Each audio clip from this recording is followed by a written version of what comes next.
జగిత్యాల జిల్లా rural police station ఎదుట పోరండ్ల గ్రామస్తులు ఆందోళనకు దిగారు.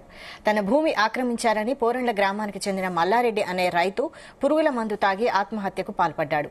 పోరండ్ల గ్రామంలో ఉన్న తన 2.5 ఎకరాల వ్యవసాయ భూమిని అదే గ్రామానికి చెందిన కొందరు వ్యక్తులు ఆక్రమించుకున్నారని మనస్తాపనకు చెంది ఆత్మహత్య చేసుకున్నాడు. భూమి ఆక్రమణ విషయమై పలుమార్లు పోలీసులకు ఫిర్యాదు చేసినా పట్టించుకోవడం లేదని కుటుంబ సభ్యులు ఆవేదన వ్యక్తం చేశారు. రూరల్ పోలీస్ స్టేషన్ ఎదుట బైఠాయించి నిరసన వ్యక్తం చేశారు.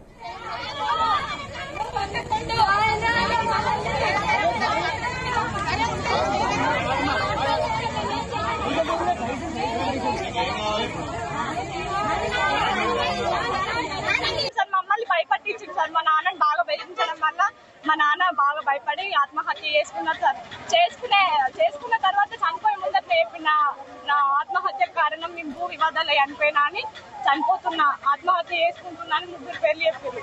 ఇంతకుముందు చెప్పిన పడిగెల గంగారెడ్డి, పడిగెల జనార్దన్, పడిగెల రాజిరెడ్డి, వీళ్ళ వలన నేను ఆత్మహత్య చేసుకుంటున్నా అని చెప్పి చనిపోయింది సార్. వాళ్ళు మా అక్క వాళ్ళు గరీబ్ వాళ్ళు భూములు అప్రాయించుకుంటే మేము 6 సార్లు స్టేషన్కి వచ్చినాం సార్. ఈ స్టేషన్ కు వాళ్ళు ఆమెను సాధనాలు పట్టుకుంటూ వస్తే ఈయన అంటారు ఇప్పుడు సారు సీఏ లేడు, ఒకనెత్తనేమో ఎస్ఐ లేడు రాకూడదు, మరొకనెత్తనేమో ఇంకో లేరు, మరొకనెత్తనేమో వాళ్ళు వస్తేనేమో రేకుల కింద గుండు పెడతారు. రేకుల కింద వాడు దొంగలు వస్తే రౌడీ సీట్లు వస్తేనేమో ఆ రేకుల కింద గుండు పెడతారు.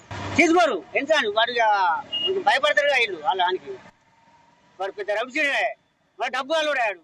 ఇప్పుడు ఒక 10 రూపాయలు ఖర్చు చేసుకున్నాను 10 దానికి అది అసలు దొక్కుతే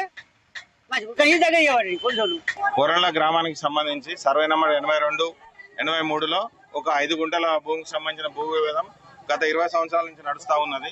దానికి సంబంధించి భూమి అంటే మాదని చెప్పి పడిగల గంగారెడ్డి సంబంధించిన కుటుంబ సభ్యులు, ఇటు ఎవరైతే ఇప్పుడు మృతి చెందారో పడిగల మల్లారెడ్డికి సంబంధించిన కుటుంబ సభ్యులు మాది అని భూమి క్లెయిమ్ చేస్తా ఉన్నారు.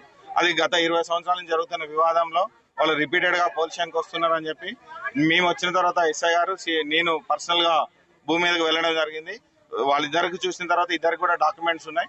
మోకా చూస్తే 20 సంవత్సరాల నుంచి భూ వివాదం నడుస్తుందని చెప్పిండ్రు. దానికి సంబంధించి ఎవరైతే మృతుల కుటుంబ సభ్యులు ఉన్నారో, తర్వాత ఎవరైతే నేరం ఆరోపిస్తున్న గంగారెడ్డి కుటుంబ సభ్యులు ఎవరైతే ఉన్నారో వారికి సంబంధించి మీ ఏదైనా వివాదం ఉంటే కోర్టులో కానీ లేకపోతే తహసీల్దార్ వద్ద కానీ తెలుసుకోమని చెప్పినాము. భూమి మీద ఎలాంటి గొడవలు పెట్టుకోవద్దని చెప్పి కూడా చెప్పి రావడం జరిగింది. దీనికి సంబంధించి దీన్ని మనసులో పెట్టుకున్నాయి 27వ తారీఖు గంగారెడ్డి అనే వ్యక్తి కూడా బెదిరించిండని చెప్పిండ్రు.